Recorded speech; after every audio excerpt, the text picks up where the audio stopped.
Okay, hello everybody, and welcome to today's class where we are going to be talking about how to read food labels. I'm going to make sure that I get my presentation up here. Okay, and let's get started sharing it. There we go. Okay, so we are going to be, as I said, talking about food labels and what is really in our food. Because unfortunately, in today's world, there's a lot of so-called food being marketed and sold that isn't actually food or contains ingredients that actually aren't really food either. And if you were to show these foods to your great grandparents, they'd probably say, "What on earth? That doesn't look like food to me." So let's talk a little bit about this. So who am I? Where am I coming from this?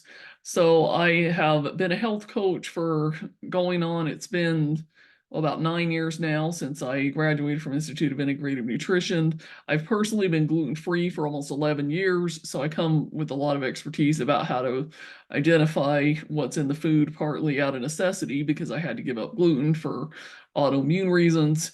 And then I'm mostly passionate about healthy eating and cooking at home and mostly from scratch.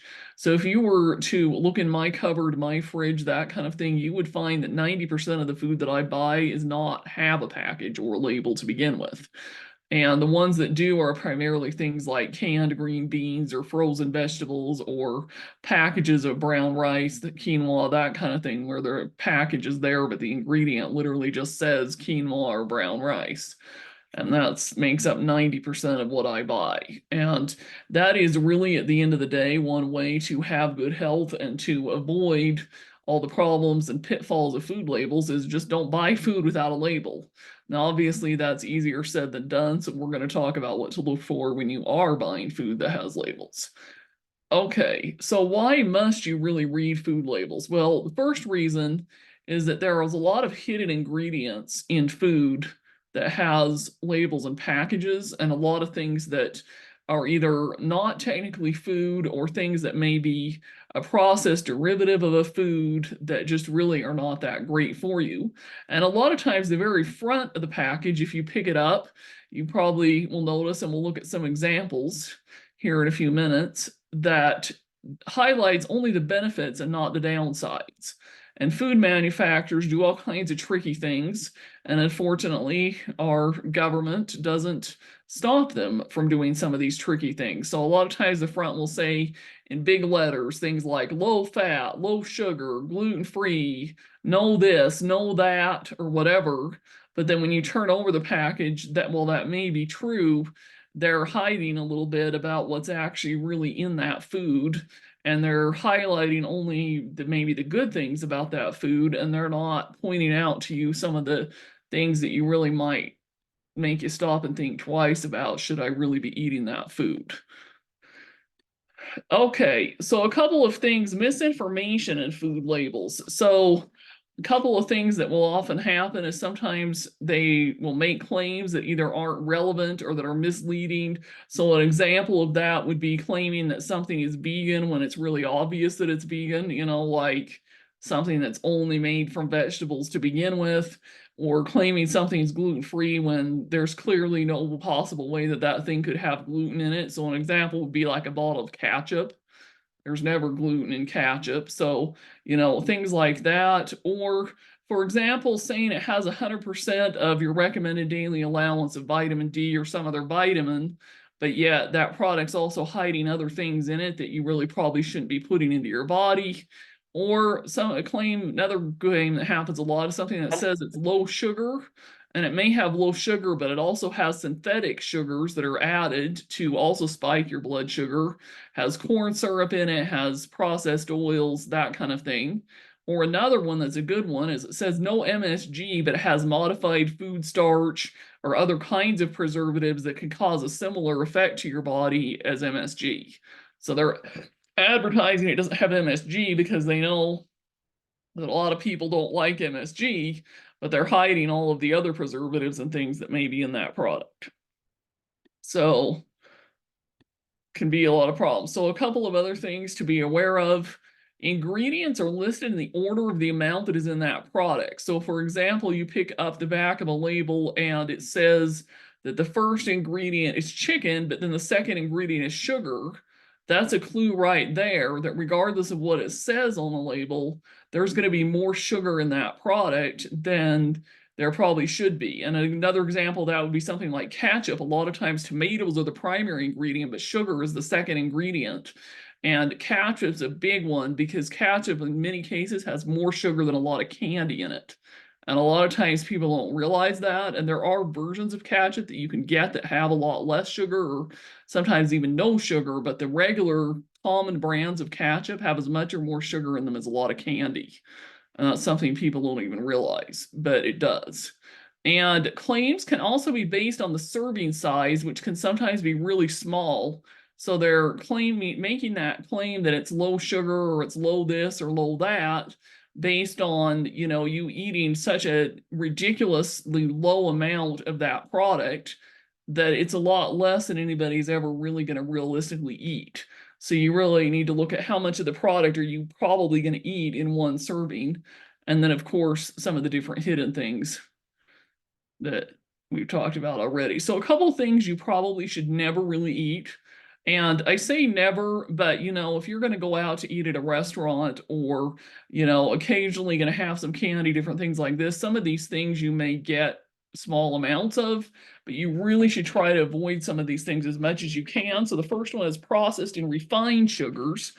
And it goes by a lot of different names. One of the big ones is the one that's listed a little bit farther down there, but seed oil. So seed oils like canola oil, rapeseed oil, palm oil, sunflower, safflower oil. These are big ones, and especially things like a lot of crackers and chips products and even dressings and things a lot of times contain these. It can be a little bit of a challenge to find ones that have olive oil or avocado oil or coconut oil instead.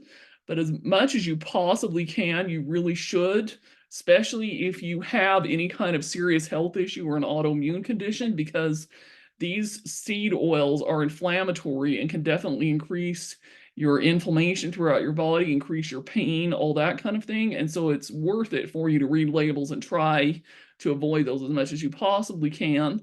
Anything you can't pronounce. So if you look at the back of a package and it's got all these weird ingredients and you can't even figure out how to even say or pronounce the word, that's a clue you probably shouldn't be eating it.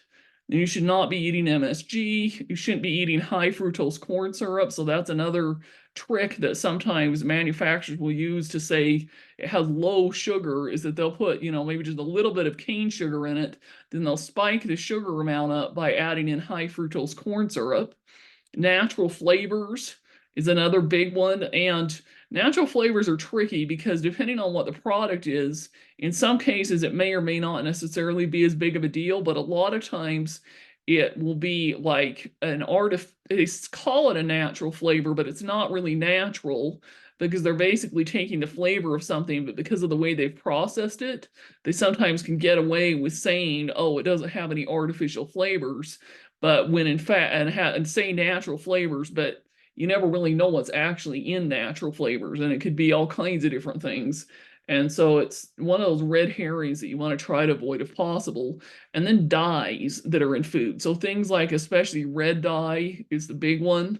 They actually proven that red dye can significantly increase problems with ADD, ADHD, all kinds of different things like that. But really any kind of dye is, really a no-no. And you find dyes a lot in things like Gatorade or some kind of those processed juices. Something like a Capri Sun juice is going to have high fructose corn syrup, and it's going to have a lot of times the dyes and things in them. And so you just really don't want to be buying those products.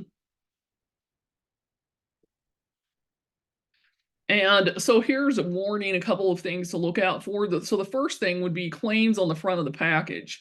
And we'll look at a few examples of that in a few minutes here, but they're trying to make something look healthy that isn't. So they're making these claims on the front of the package, hoping that you'll buy the product just by looking at what's written on the front without actually reading the label. Added sugars, I mentioned that already. How much of what nutrients are really in the product? So they're trying to say, hey, this is a great source of vitamin C, great source of vitamin D, calcium, that kind of thing. But how much is really in it, and how much of a serving size are you going to eat or would you need to eat to really get the amount of what it is they're claiming that you can get. And then low followed by anything, low fat, low sugar, low whatever. A lot of these claims on the front, you really want to delve into the back. So let's start looking at some labels. So for example, these could be a little bit hard to read, and I'm going to try to see if I can, let's see here.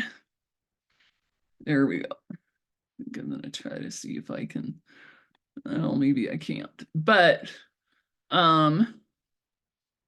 let's see, actually, and let's see if I can blow these up a little bit so that we can see them a little bit bigger. I'm sure they're probably not a little bit hard to see. So for example, this is the back of a package of more of like an organic, healthier type Mexican casserole. And what's interesting here is you can see that they start by saying, okay, filtered water is the first ingredient. Okay, that's interesting.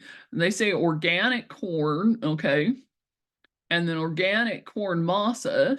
So that's like a flour with organic flour, a trace of lime, organic black beans, Monterey Jack cheese, olives, organic potatoes, expeller pressed high oleic sunflower and or safflower oil. Now that's this is a little bit, can be a little bit confusing too, because if it's expeller pressed high oleic, a lot of times that's a little bit of a higher quality of a sunflower safflower oil. And so, you know, it's not quite the same as maybe just a straight sunflower safflower oil. Organic sweet rice flour, organic onions, spices, sea salt, organic garlic, organic cilantro, and contains milk. So this is actually an example of a pretty healthy product. There's really not anything in here that I would inherently say that you shouldn't eat. It's, you know, the only herrings can be spices. Well, what exact spices? Well, if it was anything that contained or was cross-contaminated with nuts or anything like that for allergy reasons, they'd be required to disclose it. But otherwise, you know, this is a pretty healthy product. It's telling you over here it's got 380 calories. It's telling you the total fat is 21%. It's giving you the carbs, the protein. And let's see if I can expand this even a little bigger on this one. This one is telling you the total sugars are 4 grams, but there's 0 added sugar. So basically what they're saying here, and that's something to keep in mind of when it comes to sugar, is that there's a little bit of sugar here because corn in and of itself is a carb. So that's giving you, you know, the vegetables or whatever are providing a little bit of sugar, but it doesn't have any added sugar because there's no actual sugar or sugars of any kind in the product. So that's one example. Then if you look at this one here, and I'm going to try to blow that up too. Let's see. It's a little tricky because basically I went to the store and took a bunch of pictures of labels, but didn't actually buy a lot of the products when I got ready to do this. And so it's kind of hard to see some of these pictures. Okay, so this one is a chicken broth, and it says there's water as the first ingredient, which makes sense. Chicken broth, sea salt, chicken fat, then it's got a little bit of sugar, yeast extract, and vegetable juice that contains carrot and celery and onions. And I believe that's all it says. So here it's saying here that a serving size is 4 per container, 1 cup, and 15 calories. So this is the size of a carton that if you were going to make like big pot of chicken soup or something like that, you would probably use the whole container, but that would definitely be more than 1 serving. So you would probably not consume in and of yourself more than 1 serving at any one given time. So if you analyze the label, let's see here. So sodium has 4%. So there's probably kind of a lot of sodium there. If you, unless you're on a low salt diet though, you probably would be okay as long as you're not consuming a ton. Carb rate's only 1 gram. There's no dietary fiber. Says there's 1 gram of added sugar because they have added a little bit of sugar. And this is where it gets a little tricky because a lot of times when companies are creating something like cured meats or broths or different things like that, they put a little bit of the sugar in, but then a lot of times that sugar boils off and evaporates. And so they're So that's also why sometimes you'll even see that it will say sugar listed in the ingredients, but yet it will say there are 0 grams of sugar. And that's typically what that means, is it means that the sugar was used to cure the product, and so it's technically in there. So they're technically required to list it as an ingredient, but it doesn't actually have any. So this is low enough sugar content that I would buy this. And I think this is a label from one of the brands. So I think it's a Walmart brand that I have bought in the past, actually. So still fairly decently healthy. Okay, so then here's a few more examples of things. So this is a package of hot dogs. And I should have probably taken a picture of the front, but I think the back was what I thought was a little more important. So this here tells you what's in here. So it's got 28% fat, got pretty high fat, but that's to be expected because, you know, they're hot dogs. It's got a decent amount of sodium, probably normal. This is an example where it says there's 1 gram of sugar, but yet when you even look at the ingredients here, so it says beef, water, salt, contains 2% less dextrose, mustard, flavorings, potassium lactate, sodium phosphate, sodium carbonate, nitrate. It doesn't actually list sugar as an ingredient. And that's going to be because they more than likely just used it to cure it. So, you know, sugar's not going to be an issue here. I personally try to avoid a lot of these like nitrates and phosphates, and there are hot dogs out there that you can buy that don't have them. So this was just an example of a common product that you may want to try to see if you can find something healthier. So I mean, it used to be that you would have to go with like your higher priced ones like at Trader Joe's or Whole Foods or some of those, but I noticed recently that Walmart has even, I think it's a trying to remember what the common brand is, but some of the other common brand companies have started coming out with ones that don't have the nitrates because the education that people are getting and people are not wanting to have those nitrates in their system anymore. So they've started coming out with healthier options. Then this one I put on here. So this is the back of I believe this is a dairy-free ice cream. And you can't really see the ingredients necessarily on this, but what I wanted to point out here is that this is only a pint of ice cream. And so they're saying that the serving size is 2/3 a cup. And so the entire container is going to be 610 calories. And if you look at the sugar content, it's, you know, you might think, okay, it's not that big a deal for one serving, but you look at the entire container has 61 grams of sugar. That is like a crazy amount of sugar. And if you think about it, most people are going to eat the whole container in one sitting. They're not just going to take this home and just eat 1 or 2 bites and say, oh, that was good, that was fine. So this is an example here of what you really want to be careful with, how much sugar is in the actual amount that you're actually going to consume in one serving, not just how much is in just one serving. So that's a good example to keep in mind with. Okay, so then we have a couple things here, and I put which one on here, and we'll see if any of you wants to take a stab as to which one would be better, but let's try to expand up the label. And I know that this one was one that I grabbed, and the front of the package was pretty appealing, and I thought, oh, this looks like this would be pretty good. But when I started looking at it, how many carbs was in the ice cream? It was a lot. It was, let's go back and look at it. Looks like it was 25 grams in one serving, 78 grams of carbs in the whole container. So that's the other thing. It was a crazy amount of carbs and a crazy amount of sugar. And this actually had, I'm trying to think what was in it. So it was pistachios, and I thought, okay, that's good, you know. Pink Himalayan salt like that, black pepper like that. But then they had to spoil it by cooking it in canola oil. So I put it back, I didn't buy it. Then you have this one, and this is one that literally says, what's it contained? Nuts, and that is it actually. It's only got the nuts in it.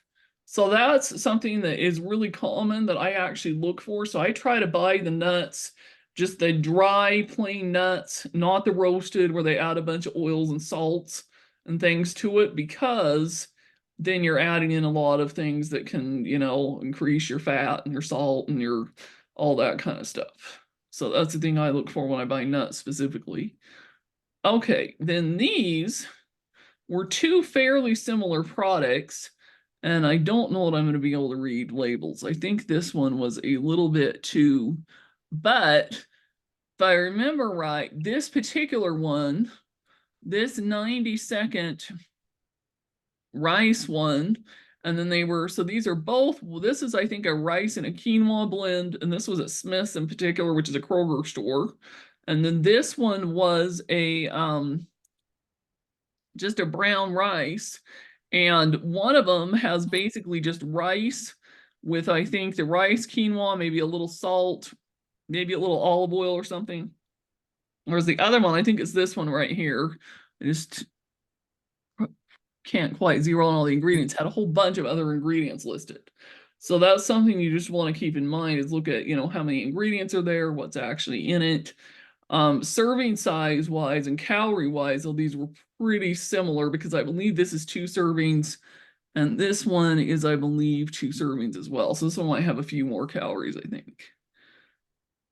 Okay, so that's just a few examples of different labels and things that you want to look at. So like I said, the main thing is you don't want to just look at the front of the package and believe the claims that are there.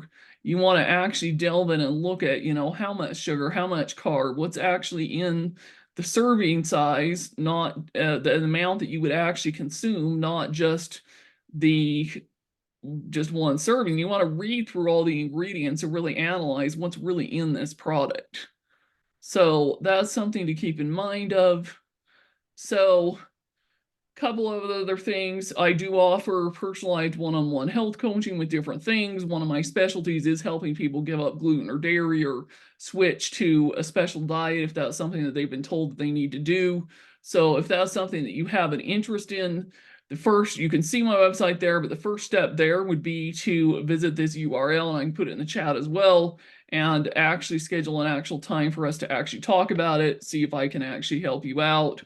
That would be, and one of the things that I would do obviously would be go more in depth over what's in the food that you're consuming, labels, all that kind of thing, and other aspects of helping you improve your health and well-being. So now let's see if anybody has any specific questions. So does anybody want to ask me any questions about any of this at all? And it looks like we have somebody that posted one in the chat. So let's see. Tested by consumer agencies periodically. I would say that occasionally, yes, they may be. However, I personally feel like the labeling requirements and requirements of what can be in food is pretty loose compared to, let's say, like Europe standards, for example. So an example of this would be that there are products that are made and sold in both the US and in European countries that do not contain the same ingredients because in Europe, a lot of the ingredients that are in some of the US products are banned. An example would be things like, for example, Pop-Tarts. The European version of Pop-Tarts actually contains real strawberries and not just a strawberry paste thing that is made up with processed ingredients.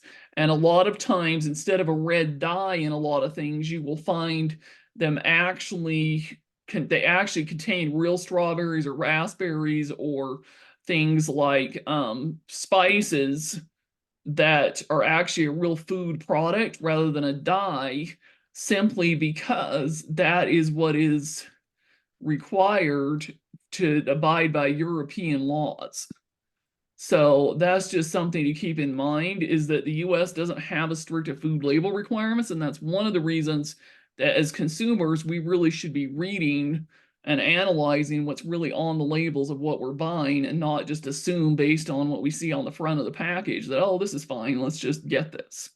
But yeah, that's a good question, John. Anybody else have any other questions?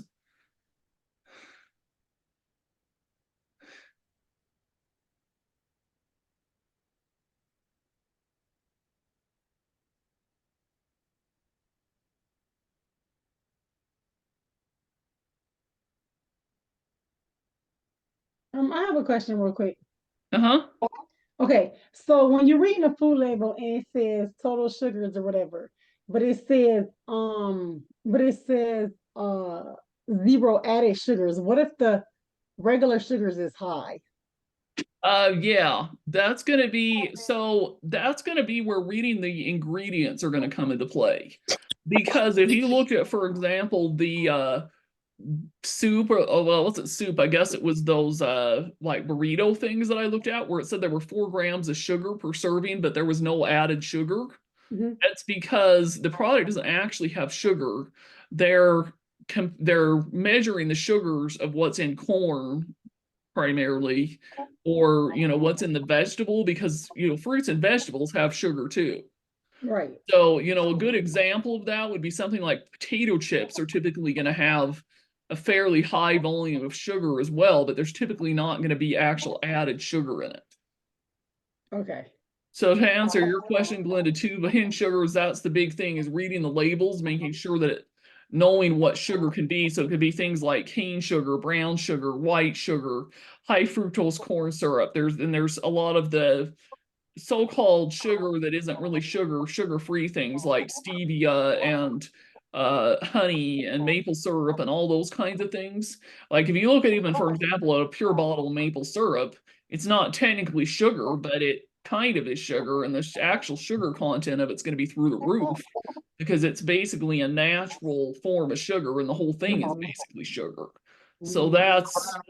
that's where that's going to come into play too, is really making sure that you're really reading the labels. But yeah, you can definitely, things can say they have high sugar but they don't have any added sugar, and that's because the product itself is naturally high in sugar. So that would typically be a lot of fruits and vegetables, potatoes, things that have starchy foods. I mean, like most of your bread is probably going to say it's fairly high in sugar as well, even if there's no actual added sugar in the bread. Does that answer your question? It does. So Thank high you. fructose corn syrup, I hear it's bad. Is it worse than other sugar? Yeah. So the main reason that high fructose corn syrup is so bad is because it's a synthetic, and it has to do with the way it's been processed. Whereas regular sugar does not go through that refinement process. And so high fructose corn syrup is extremely inflammatory, and especially for people that have any kind of health issues. You're trying to get rid of, you're trying to have that inflammation go down. You don't want a processed form of sugar going into. And then the other reason it can be bad is that a lot of corn is GMO corn, which means that it is processed, refined. A lot of it's been sprayed, things like that. They're not making high fructose corn syrup out of organic corn either. And that's a whole nother thing, conversation, really. But you really should try with corn specifically to have organic corn as much as possible, because regular corn can have all kinds of issues as well. And it's quite frankly, it can trigger allergies as well, which is also, again, a whole different thing. But yeah, high fructose corn syrup, you just really don't want. Yeah, and it is worse than, like your regular white sugar, brown sugar, cane sugar, that kind of thing. But it's primarily because of how it's processed is really the big thing.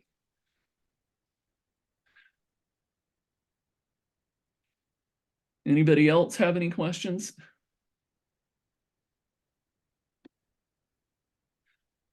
Okay, so what is a type? One type of artificial sweetener better? No, I would try to not do artificial sweeteners at all, actually. I would stick with the natural sweeteners. So your very best sweeteners are going to be things like honey or maple syrup. If you can't, to the extent that you can't totally avoid regular sugar, then typically like brown sugar would be like the next best. Or, like white sugar, cane sugar, just the real sugar is always going to be better than artificial. Or monk fruit is a really good one too. Yeah, monk fruit, stevia, um, those are really good ones. Also, coconut sugar is another one, and it's not quite as sweet. It sounds a little weird, but it's a sugar that actually comes from coconut. And even molasses, I mean, that's probably along the lines of closer to like honey and maple syrup as far as a category goes, that kind of thing. But yeah, I personally have given up 99% of sugar basically, except for that I do still have some honey or maple syrup. But as far as actual sugar, I pretty much have given it all up and have noticed a big difference in my pain levels and other things by not having it. But yeah, monk fruit is actually a really good one. It's a little bit So, pricier depending on where you get it from, but it's pretty good for you. so is stevia a plant? Stevia is a plant. It is. Stevia is actually an herb and a plant. Okay, well, Mm-hmm. that will make sense. Okay, thank you. Mm-hmm.